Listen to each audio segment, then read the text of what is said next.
Hello again, this is your friendly neighborhood host, JT Wheatley, back for another episode of the History Comics Podcast. This time with another edition of the classics, as we revisit the classic Ultimate Spider-Man by Brian Michael Bendis and Mark Bagley, that launched back in September of 2000, was the launch of what was then the Ultimate line of the Marvel Universe, in which it was basically a separate line of comic books in which they were the retelling of the classics Marvel characters from Spider-Man, X-Men, Fantastic Four, but in a new, more modern way. And Ultimate Spider-Man was their flagship title, and it started off brilliantly. And this is before Bendis' decompressed storytelling got a little too out of the hand, but it worked very well here. For instance, while it does effectively retell the story of Spider-Man, it actually reconfigures and kind of streamlines things in a very neat way. For instance, the radioactive spider that causes Peter Parker to become Spider-Man was developed by Norman Osborn's Industries, thus you kind of tie Green Goblin and Spider-Man's origin together in a cool way. And also, he doesn't even put on the costume until issue number 3. So Bendis takes his time developing the Peter Parker story, whereas you go back and read that Amazing Fantasy, a lot of stuff happens real fast. I mean, Amazing Fantasy number 15, brilliant comic book, landmark, but modern-day storytelling, this one, it takes its time, does more character development. And if you can, of course, is matched by Mark Bagley's gorgeous art. He remains to this day one of the best artists on Spider-Man and one of the best comic pencilers around. And the way he's able to turn out his work is just brilliant. He's a true workhorse.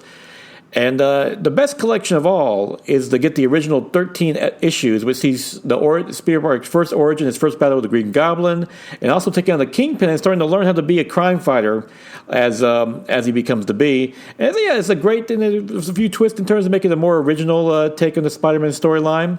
And of course, kind of timely I got to this classic, because it does... Ultimate Spider-Man does ultimately lead into, though it takes a while because this series lasted 2011, but you finally do meet Miles Morales, who is, of course, the star of the Fantastic Spider-Man and the Spider-Verse movies, which are just true classics, best Spider-Man movies and the best comic movie ever made. Highly recommended.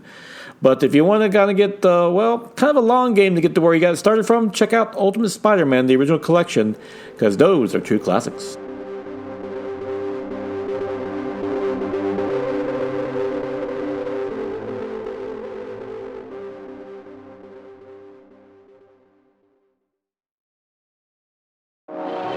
Look, we gotta talk. Yeah, Thunder Talk. We're going all kinds of sideways with that sweet nerd junk. Woke nerd junk. It's topical. Political. Dare I say radical. We've got all your latest news and reviews. Hot music. And a whole lot of comedy. But it ain't for kids. Definitely mature content. So let's talk. Let's talk Thunder Talk. Thunder Talk is a proud member of the ESO Network. And now is June 8th, 2023, time for the favorite comic of the week, Batman number 136 by Chip Zdarsky and Balin Ortega, which is a nice follow-up as Batman kind of takes a breather after going through both the battle with Failsafe and then his journey through the alternate dimension, as he catches up with his family and friends and has a fairly heartbreaking conversation with Catwoman about everything that's happened since then.